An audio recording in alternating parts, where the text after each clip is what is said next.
All of you are being welcome once again. आज का हमारा जो टॉपिक है वो है कि हम ट्रेडिंग के लिए स्टॉक ब्रोकर कैसे चूज करते हैं। देखिए, सबसे पहले मैं आपको बताना चाहूंगा as far as the stock broking is concern, इससे पहले हम एक टॉपिक और डिस्कस करें, यानी कि ट्रेडिंग किस किस तरीके की जाती है मार्केट के अंदर। यानी कि जो ट्रेडर्स होते हैं वो किस किस तरीके से ट्रेड करते हैं, कौन कौन से प्लेटफॉर्म्स को यूज करते हैं। तो सबसे पहले मैं आपको बताना चाहूंगा कि हमारे स्टॉक मार्केट्स के अंदर एक तो वो पर्सन होता है, a person who is investing his money for long term, उसको हम कहते हैं इन्वेस्टर। ये बेसिकली मार्केट्स के अंदर 1 साल 2 साल 3 साल 5 साल के व्यूज के साथ आते हैं।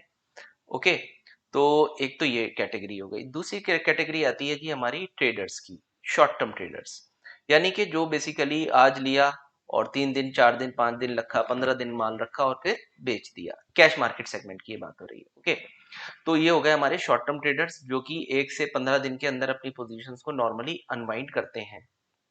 उसके बाद आइए, एक और कैटेगरी होती है हमारे, जिसे हम कहते हैं इंट्राडे ट्रेडर्स। ये जो इंट्राडे ट्रेडर्स होते हैं ये बेसिकली स्काल्पिंग करते हैं मार्केट के अंदर, इसलिए हम इनको स्काल्पर्स भी कह सकते हैं, क्योंकि इनका काम होता है जल्दी से खरीदना और जल्दी से बेचना। ओके, ये तीसरी कैटेगरी हो गई। चौथी कैटेगरी आती है जो कि एफ एंड ओ कैटेगरी होती है, फ्यूचर्स एंड ऑप्शंस। अब फ्यूचर्स एंड ऑप्शंस में भी दो प्रकार के लोग होंगे हमारे पास। एक वो जो कि फ्यूचर्स एंड ऑप्शंस को बाइंग करना पसंद करते हैं, यानी कि ऑप्शंस के बेसिकली ये बायर्स होते हैं। और नंबर दो, फ्यूचर एंड ऑप्शंस के अंदर एक वो खिलाड़ी होते हैं, वो प्लेयर्स होते हैं जो कि ऑप्शंस की राइटिंग करके अर्निंग करना पसंद करते हैं। देखिए, ऑप्शन बायर जो होता है बेसिकली वो हाई रिस्क टेकर होता है, वो एक स्पेकुलेशन कर रहा होता है मार्केट के अंदर। लेकिन जो ऑप्शन का राइटर होता है, जो ऑप्शन सेलिंग करके चलता है, वो बेसिकली जो मार्केट के अंदर एक सिक्योर्ड इनकम हो सकती है 3 से 4% की पर मंथ, उसके ऊपर फोकस करता है। यानी कि ये कोशिश करता है कि मैं रिस्क कम से कम लूं मार्केट के अंदर। तो एफ एंड स्पेस में भी दो तरीके के लोग हो गए, एक वो जो हाई रिस्क वाले होते हैं, एक वो जो लो रिस्क वाले होते हैं। अब आइए, हमारा एक्चुअल में टॉपिक चल रहा था स्टॉक ब्रोकर कैसे सेलेक्ट करें। तो देखिए जी, स्टॉक ब्रोकिंग के लिए भी आपके पास दो प्लेटफॉर्म हैं। नंबर वन, एक होते हैं जो डिस्काउंट ब्रोकर्स होते हैं, एक होते हैं जो नॉर्मल ब्रोकर्स होते हैं। ये डिस्काउंट ब्रोकर का कॉन्सेप्ट काफी हमारी इंडियन इकोनॉमी में अब काफी चर्चित हो चुका है, और ज्यादातर जैसे जीरोधा वगैरह जो है ये बेसिकली डिस्काउंट ब्रोकर्स की कैटेगरी में आते हैं। एक होते हैं जो नॉर्मल ब्रोकर्स हैं, जैसे कि आप देखते हैं मोतीलाल ओसवाल हैं, आईआईएफएल हैं, ये सारे आपके नॉर्मल ब्रोकर्स हैं, रिलायंस मनी वगैरह। लेकिन आजकल कंपटीशन को देखते हुए नॉर्मल ब्रोकर्स ने भी अपने पास भी एक प्लेटफॉर्म, यही सेम प्लेटफॉर्म भी शुरू कर दिया है डिस्काउंट ब्रोकिंग का। अब आइए जी, ये समझते हैं दोनों में फर्क क्या है। देखिए जी, ऐसा होता है, ये जो डिस्काउंट ब्रोकिंग वाला सिस्टम है ना, एक ऑटोमेटेड सिस्टम है। इसके अंदर आपको कॉल एंड ट्रेड की फैसिलिटी ना के बराबर ही मिलेगी। कुछ हैं ऐसे ब्रोकर जो ये कॉल एंड ट्रेड की फैसिलिटी भी दे रहे हैं, ऑफलाइन ट्रेडिंग की फैसिलिटी भी दे रहे हैं, लेकिन यहाँ ज्यादातर जो ट्रेडिंग आपको मिलेगी ऑनलाइन प्लेटफॉर्म पर ही मिलेगी। यानी कि आपके सामने एक स्क्रीन होगी, उस पर मार्केट चल रही होगी, उसमें आपको बाइंग सेलिंग अपने हाथ से करनी है, वॉट एवर इट इज। अब इस कंडीशन में मान लीजिए आपका इंटरनेट चला जाए, या आपके लैपटॉप में कोई हैंग हो जाए, या और कोई इलेक्ट्रॉनिक प्रॉब्लम क्रिएट हो जाए, तो वहां पर आपके साथ दिक्कत आ सकती है।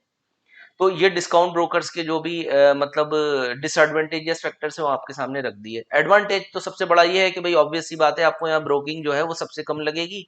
और आपको जो है, जैसे जो डिलीवरी बेस्ड बाइंग होती है, यानी कि जो इन्वेस्टर्स होते हैं डिलीवरी बेस्ड जो बाइंग करते हैं, वो उस पर कोई चार्ज ये लोग नहीं लेते हैं। छोटा सा एक टैक्स होता है, बस वो आपको पे करना पड़ता है। तो इस तरीके से डिस्काउंट ब्रोकर्स एक इलेक्ट्रॉनिक मोड होता है जो कि ऑटोमेटिकली डिजाइंड हुआ है, उसके ऊपर काम कर रहे हैं। इसमें एक और डिसएडवांटेज ये आएगा आपको कि इसके अंदर आपको जो इंट्राडे ट्रेडर्स होते हैं उनको ना मार्जिन की रिक्वायरमेंट होती है। मार्जिन क्या मतलब, यानी कि उन्होंने मान लीजिए 2 लाख रुपए अकाउंट में रखे हुए हैं, तो नॉर्मल ब्रोकर उनको इस 2 लाख का जो है वो 5 टाइम्स या 10 टाइम्स तक का मार्जिन प्रोवाइड कर देता है। यानी कि उनकी अमाउंट जो है 10 लाख या 20 लाख बन जाएगी, लेकिन केवल ये इंटरडे पर ही ये वैलिड होगा। But as far as the discount brokers are concern, ये जो है बेसिकली आपको ये मार्जिन ट्रेडिंग की फैसिलिटी प्रोवाइड नहीं कर रहे हैं। दूसरा, जो नॉर्मल ब्रोकर्स होते हैं वहां पर अब आपको देखिए कॉल एंड ट्रेड की फैसिलिटी भी मिल रही है, मार्जिन की भी फैसिलिटी मिल रही है। क्योंकि वो सारी चीजें ना आपसी रिलेशन के ऊपर भी डिपेंड करती हैं, जो ट्रेडर का ब्रोकर के साथ रिलेशन है। डिस्काउंट ब्रोकिंग क्योंकि एक इलेक्ट्रॉनिक प्लेटफॉर्म पर आ जाता है, एक सॉफ्टवेयर बेस्ड होता है, तो यहाँ पर तो जाहिर बात है सॉफ्टवेयर के साथ आपका कोई एग्जैक्ट रिलेशन नहीं, सॉफ्टवेयर में तो जो कमांड है उस तरीके से वर्क करेगा। So what happens in this scenario कि डिस्काउंट ब्रोकिंग के अपने कुछ डिसएडवांटेजेस फैक्टर्स हैं, हालांकि वो आपको डिस्काउंट देते हैं ब्रोकिंग के अंदर, लेकिन उसके साथ साथ कुछ डिसएडवांटेजेस भी आपको महसूस करने पड़ते हैं। इसी तरीके से जब हम एफओ सेगमेंट की बात करते हैं, ऐसे ट्रेडर जो बाइंग ऑफ एन ऑप्शन करते हैं, ये हाई रिस्क पर क्योंकि काम कर रहे हैं, तो उनको ऑब्वियस सी बात है स्क्रीन की तो रिक्वायरमेंट है, वो तो हैंड से ही काम करेंगे। अब नॉर्मल ब्रोकर्स भी इन जो ब्रोकर्स जो एफ एंड ओ सेगमेंट में बाइंग करके चलते हैं, उनको काफी लोएस्ट ब्रोकरेज ऑलरेडी प्रोवाइड कर रहे हैं।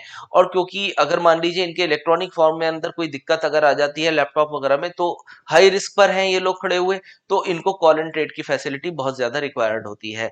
इसी तरीके से एफ एंड ओ स्पेस में कुछ वो लोग होते हैं जिन जो कॉल और पुट को राइट करके पैसा बनाना चाहते हैं, ताकि वो सेफ गार्डेड रखें अपने आप को। तो ऐसे जो हमारे क्लाइंट्स होते हैं, ये बेसिकली प्रेफर करें, मेरे हिसाब से नॉर्मल ब्रोकर्स को ही चूज करें, क्योंकि डिस्काउंट ब्रोकिंग के अंदर इनको क्या प्रॉब्लम आएगी कि इनको मार्जिन फैसिलिटीज शायद नहीं मिल पाएंगी।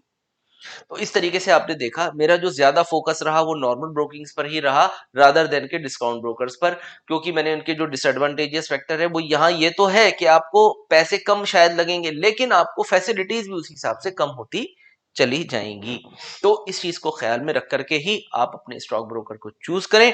यहाँ मैं किसी पर्टिकुलर स्टॉक ब्रोकर का एडवर्टीजमेंट नहीं कर रहा हूं, मैंने यहाँ पर केवल आपको जो एडवांटेज और डिसएडवांटेजेस फैक्टर्स हैं वो आपके सामने रखे हैं। Now it's completely depend upon you कि आप इनमें से किस कैटेगरी में आते हैं।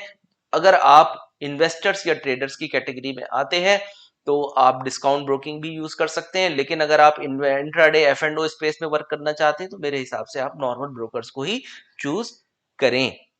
ओके फ्रेंड्स, इसके अलावा जो ब्रोकरेज वगैरह की जो कैलकुलेशन होती है, इसके ऊपर मैं एक वीडियो बनाऊंगा जो मैं बाद में बनाऊंगा, उसके अंदर हम इस चीज का भी डिस्कशन करेंगे इंशाल्लाह। ओके जी, thank you so much for